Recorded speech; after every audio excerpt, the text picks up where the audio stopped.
Assalamualaikum warahmatullahi wabarakatuh. Sahabat Keriting, episode kali ini tentunya sangat spesial. Mengapa? Karena tamu kita adalah tamu yang sangat luar biasa. Saya ditemani oleh Bupati Gorontalo, yakni Profesor Nelson Pomalingo. Yang semuanya orang tahu bahwa beliau ini termasuk salah satu deklarator Provinsi Gorontalo. Apa kabar Bapak? Alhamdulillah sehat. Pak, kan kondisi pemerintahan di Kabupaten Gorontalo, termasuk pariwisatanya, Bapak bangun dengan basis lingkungan. Itu benar nggak sih, Pak? Ya, benar. Memang benar di Kabupaten Gorontalo ini ada dua yang kita terus dorong pariwisatanya. Pariwisata yang berbasis alam atau lingkungan, terus yang berbasis budaya. Oh ya. Apa yang disebut dengan Festival Danau Limboto, Pentadia Resort, Biluhu, Ulamayo, dan seterusnya, itu termasuk kaitan dengan lingkungan atau alam. Nah, ada lagi yang lain seperti acara Hari Raya Ketupat, kemudian juga Maulid Nabi di Desa Bromo dan seterusnya. Itu bagian dari budaya yang kita terus dorong, sehingga perkawinan antara dua event-event ini, baik yang terkait dengan alam maupun terkait dengan budaya, kita terus dorong pariwisata kita. Bagaimana konsep inovasinya, Pak, untuk lingkungan yang kemudian diselaraskan dengan pariwisata ini? Ya, memang benar di khusus lingkungan ini kan ada tertarik kepada danau. Nah, itu di Pentadio. Ada yang tertarik dengan gunungnya, panorama gunung dan iklimnya. Itu berada di misalnya di Ulamayo. Ada juga panorama yang terkait dengan laut, itu berada di Biluhu, dan berbagai hal yang ada di sekitar Kabupaten Gorontalo. Bahkan sekarang juga ada yang ada di Biluhu sana, itu air terjun. Berikut kita juga punya hutan Nandu, yang saya kira sudah terkenal di dunia, bahkan ini menjadi bagian yang kita terus dorong agar supaya menjadi destinasi wisata bagi tidak hanya lokal tapi juga nasional bahkan internasional. Tapi Pak, tentunya ketika selaku kepala daerah Pak ingin membangun pariwisata yang berbasis lingkungan, yang mana ketika seorang pemimpin akan memberikan kebijakan terhadap lingkungan, tentunya pasti menemukan kendala ya Pak ya, dan tidak mudah bagi sebagian kalangan masyarakat justru akan merasakan bahwa ini sebenarnya pembatasan bagi ruang gerak mereka gitu. Padahal niat Bapak baik untuk 5 tahun ke depan, untuk 10 tahun ke depan, bahwa keberhasilan nanti itu adalah dijalani sejak sekarang gitu kan Pak ya. Bagaimana Bapak menghadapi masyarakat yang mungkin berpola pikir seperti itu? Ya. Di dalam membangun kita harus memulai dengan cita-cita. Ya. Atau dalam istilah politiknya visi. Oke. Atau vision, harapan. Mimpi. Nah, kalau kita bercita-cita, kita bermimpi, itulah menjadi semangat di dalam membangun. Kemudian yang kedua, mimpi itu harus dituangkan dalam perencanaan. Dan dalam membuat perencanaan, tidak sekedar kita buat sendiri, tapi bagaimana kita komunikasikan dengan masyarakat. Sehingga visi itu, cita-cita, mimpi itu bukan hanya mimpi saya, tapi juga mimpi masyarakat. Dan demikian, pada saat kita melangkah, maka akan terjadi partisipasi masyarakat. Nah, ini yang kita terus dorong, sehingga bisa saja ada orang yang tidak sepaham, tapi kan kebanyakan yang sepaham. Dan biasanya masyarakat itu bisa melihat faktanya. Kalau faktanya ternyata bagus, maka itu akan diikuti. Nah, itulah manusia. Kadang-kala dia belum tahu sampai. Betul. Karena cita-cita itu abstrak. Nah, nanti abstrak itu sudah terjadi, baru kita selalu bermimpi itu yang jangka panjang. Kalau jangka panjang kita mimpikan, maka jangka pendek akan terbawa juga.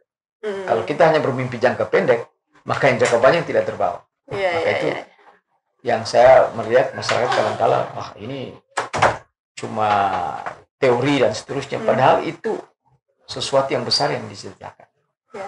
Dan hari ini kita bisa lihat bagaimana saya mencita-citakan Kabupaten Gorontalo menjadi kiblatnya Gorontalo. Hari ini bisa mulai terlihat itu. Baik dalam hal pendidikan, dalam hal ekonomi, dalam hal budaya dan seterusnya, termasuk pariwisata dalamnya. Iya Pak. Nah, dari salah satu media yang saya baca bahwa Bapak mengatakan akan ada target 278.000 wisatawan yang Bapak targetkan di tahun ini setelah pasca COVID ini ya Pak ya. Bagaimana strategi Bapak selaku kepala daerah untuk mencapai target tersebut Pak? Memang benar setelah COVID-19 ini terganggu berat itu adalah di bidang pariwisata. Ya. Bisa dibayangkan kita tidak bisa kemana-mana, penerbangan di Di stop, rumah aja Pak ya. di rumah saja, penerbangan baik luar ke dalam seterusnya itu terjadi problem. Sehingga ini yang kita harus gairahkan kembali. Nah, oleh karena itu kami menyusun norma perilaku baru, di dalamnya termasuk protokol yang terkait dengan pariwisata. Setelah kita buat regulasinya, norma umum, kemudian kita buat hal-hal teknis yang dilakukan oleh sektor-sektor termasuk pariwisata. Nah, setelah itu kita gairahkan, kita buka, tapi ada protokol yang harus ditaati. Di norma perilaku baru itu kita sudah bebas tapi bertanggung jawab. Kalau di PSBB kita terlalu dibatasi. Sekarang kita diberi kebebasan, sudah boleh ke pasar, bisa berwisata, tapi ada tanggung jawab. Nah, tanggung jawabnya apa? Jaga jarak, jaga lingkungan yang bersih, pakai masker, kemudian juga kesehatan lingkungan dan seterusnya harus dijaga. Dan yang kedua, kita beri semangat lagi. Karena itu saya setiap hari Minggu dengan komunitas motor, dengan fotografer, menggairahkan semangat dari pariwisata itu. Kemarin saya baru dari sirkuit, kemudian ke Pentadi Resort, kemudian mulai minggu depan ini 2 lagi saya ke Biluhu. Biluhu, Barakati dan seterusnya. Nah, setelah itu lagi selama 2 bulan sampai dengan Agustus, insya Allah ini kita gairahkan. Juli Agustus ini ya, setiap pekannya Bapak jalan-jalan gitu sama Pak. Sehingga insya Allah September sudah on the track, dan dengan demikian ekonomi kita akan maju lagi, khususnya di bidang pariwisata, termasuk orang yang berkunjung yang kurang lebih 278 ribu itu ya Pak. Nah, seberapa optimis Pak akan pencapaian target itu? Saya optimis karena pertama ekonomi Gorontalo tidak terlalu terganggu. Sampai hari ini tidak sampai 100% pertumbuhan ekonomi. Hari ini pun pertanian kita jalan. Pada saat terjadi pandemi kita panen. Sekarang sudah tanam. Ya 2 bulan berikut sudah panen lagi. Nah, ekspor kita jalan. Kemudian juga dengan adanya penerbangan dan sebagainya, saya kira akan lebih mungkin semangat bagi kita sekalian. Kemudian yang kedua, saya lihat ada kesadaran tumbuh kembali dari seluruh masyarakat. Ini yang harus kita tampung, bagaimana aspirasi masyarakat. UMKM misalnya, mereka terus bergerak. Oke. Nah, kalau seandainya netizen nanya nih Pak, wisata mana sih di Kabupaten Gorontalo yang benar-benar sudah siap menerapkan norma perilaku baru itu? Apakah 1, 2, atau semuanya? Ya, kalau kita lihat, yang pertama yang terkait dengan alam. Oh ya, yang paling aman gitu Pak ya? Paling aman. Sekarang Pentadi Resort itu sudah membuka. Kita lihat juga di Dulamayo itu sudah membuka. Ini saya akan ke laut juga ya, ke mana dulu, ke Biluhu nanti. Itu akan. Mau snorkeling Pak? Ya, rencana begitu. Iya. Semoga nggak hujan ya guys. Nah, ini yang harus kita publisir, dikasih kepada seluruh masyarakat bahwa kita di sini siap.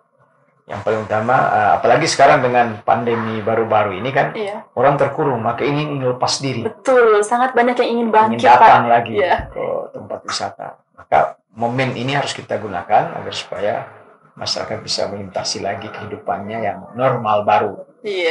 Atau normal baru yang kita akan jalani, yaitu melalui pengetatan protokol kesehatan, tapi tetap kita bebas untuk datang kemana-mana. Nah Pak, dengan adanya norma perilaku baru khususnya di bidang pariwisata, tentunya itu akan ada impact terhadap perubahan tren pariwisata gitu Pak mungkin ya. Tidak bisa dipungkiri bahwa tren pariwisata mungkin akan berubah. Bagaimana kesiapan dari pemerintah daerah menghadapi tren pariwisata yang berubah itu Pak? Saya kira inilah butuh pertama regulasi. Kami sudah punya regulasi. Nah, regulasi itu mengatur berbagai hal. Tidak hanya kewajiban, tapi juga sanksi-sanksi. Nah, tetapi yang kedua yang kita lakukan lagi adalah kita buat simulasi-simulasi. Sehingga kita lebih siap. Dan yang ketiga, tentunya sosialisasi kepada seluruh masyarakat. Terakhir kami di tim OPD, kalau misalnya sektor pariwisata, kita punya tim MONEF. Mengecek langsung bagaimana proses-proses yang terjadi di titik-titik tempat wisata. Sehingga benar-benar terlaksana seperti harapan kita melalui norma perilaku baru. Iya, oke. Ya, jadi sahabat Kriting, seperti yang kita dengarkan tadi bahwa memang pariwisata merupakan salah satu roda penggerak yang Bapak sudah sampaikan untuk meningkatkan kembali aktivitas ekonomi yang ada di wilayah, terutama khususnya Kabupaten Gorontalo. Untuk itu, Bapak saja sudah mencontohkan gitu, sejak pekan kemarin udah jalan-jalan Pak ya.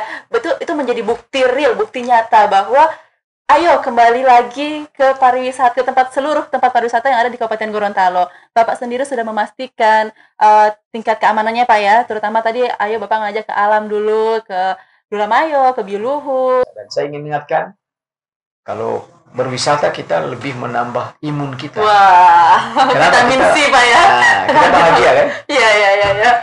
Kalau orang bahagia, ya insya Allah sehat Pak ya. Sehat, ya. Jadi justru kalau itu bisa stres. Jadi ayo berwisata kembali. Ya. Jadi kita angkat kembali semua sama-sama. Ayo kita posting sebanyak-banyaknya tentang pariwisata yang di Kabupaten Gorontalo. Terima kasih banyak Bapak atas kesediaannya. Semoga sehat selalu.